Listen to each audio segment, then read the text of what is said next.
அஸ்ஸலாமு welcome to blossom muse. இன்றைக்கி நம்ம சேனலில் பிரெட் பாக்கெட் ரெசிபி தான் பார்க்க போகிறோம். இஃப்தாருக்காக வாங்க வீடியோக்குள்ளே போகலாம். அதுக்கு போன்லெஸ் சிக்கன் வாஷ் பண்ணி குட்டி குட்டியாக கட் பண்ணி போட்டு வச்சுருக்கோம் ஒரு பவுலில். அது கூட மிளகாய் தூள் காரத்துக்கு ஏற்ற மாதிரி ஆட் பண்ணிக்கலாம். நான் 1 டீஸ்பூன் அளவுக்கு ஆட் பண்ணியிருக்கேன். கரம் மசாலா 1 டீஸ்பூன் அளவுக்கு ஆட் பண்ணிக்கலாம். சிக்கன் மசாலா 1 டீஸ்பூன் அளவுக்கு ஆட் பண்ணிக்கலாம். Ginger garlic paste 1 teaspoon add பண்ணிவிட்டு இது நல்லா மிக்ஸ் பண்ணிக்கலாம். இந்த சிக்கனுக்கு எவ்வளோ உப்பு தேவையோ அந்த அளவுக்கு போட்டுட்டு நம்ம நல்லா மிக்ஸ் பண்ணி எடுத்து வந்துடலாம். இது இப்போ இதை நல்லா மிக்ஸ் பண்ணியாச்சு. இதை க்ளோஸ் பண்ணி நம்ம மேரினேட் ஆக வச்சிடலாம். இப்போ சிக்கன் மேரினேட் ஆகிட்டு இருக்கிற நேரத்தில் நம்ம மற்ற வேலைகள்லாம் பார்த்துடலாம் வாங்க. அதுக்கு நான் இந்த மாதிரி பிரெட் ஸ்லைசஸ் எடுத்திருக்கேன். அதை நம்ம ஓரங்கள்லாம் கட் பண்ணிவிட்டு எடுத்து வந்துடலாம். இந்த ஓரங்கள் அப்புறம் எக்ஸ்ட்ரா ப்ரெட்லாம் நம்மளுக்கு வேஸ்ட் ஆகாமல் நம்ம பிரெட் க்ரம்ஸாக யூஸ் பண்ணிக்கலாம். ஒரு மிக்சர் ஜாரில் போட்டுட்டு ப்ரெட்டை அரைச்சிட்டு தூளாக அதுக்கப்புறம் அதை ஒரு வானலில் போட்டு நான் ட்ரை ரோஸ்ட் பண்ணி எடுத்துகிட்டு வந்துட்டேன். பிரெட் க்ரம்ஸ் நமக்கு ரெடி ஆகிடுச்சு சூப்பராக. இப்போது இதை நான் 2 பிரெட் ஸ்லைஸ் எடுத்துருக்கேன் கட் பண்ணி வச்சதுலேன்ட்டு. அதை எடுத்து இந்த மாதிரி சப்பாத்தி கட்டையால் உருட்டி வச்சுக்கலாம்.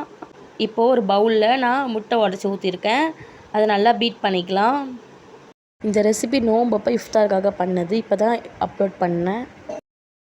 இந்த மாதிரி தேய்ச்சி வச்ச ப்ரெட் ரெடியாக இருக்குது. இப்போ இதை மாதிரி ரவுண்ட் ஷேப்பில் உள்ள டப்பாவை வச்சு நம்ம அதில் ஷேப் பண்ணி எடுத்துக்கலாம். அந்த ப்ரெட்டை நம்ம கார்னர் கொஞ்சம் ஷார்ப்பாக இருக்குன்னா அப்போ தான் ஈஸியாக நமக்கு வரும். இப்போது அழகாக நம்மளுக்கு கட்டாயி வந்துருச்சு. இப்போது இதை நம்ம ஃபஸ்ட்டு இந்த அடித்து வச்ச முட்டையில் கோட் பண்ணி எடுத்துக்கலாம், எல்லா சைடுமே படுற மாதிரி. அதுக்கப்புறம் நம்ம செஞ்சு வச்ச ப்ரெட் க்ரம்ஸில் இதை கோட் பண்ணி எடுத்துக்கலாம், நல்லா எல்லா பக்கமும் படுற மாதிரி சைட்லலாம். இப்போது இது ரெடி ஆகிடுச்சு. இப்போ ஆயில் ஹீட் பண்ணிவிட்டு நம்ம ப்ரெட்டை போட்டு பொரித்து எடுத்துக்கலாம்.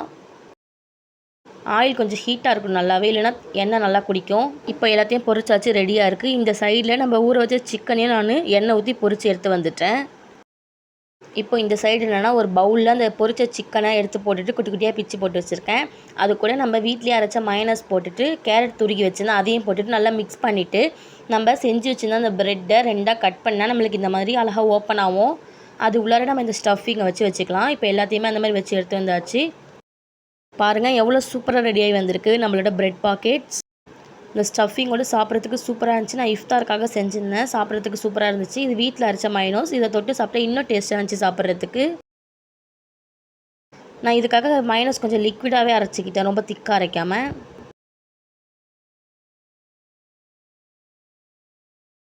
ஓகே ஃப்ரெண்ட்ஸ், இந்த வீடியோ உங்களுக்கு பிடிச்சிருந்தா லைக் பண்ணுங்கள், ஷேர் பண்ணுங்கள், கமெண்ட் பண்ணுங்கள், மறக்காமல் சப்ஸ்கிரைப் பண்ணிடுங்க. தேங்க்ஸ் ஃபார் வாட்சிங்.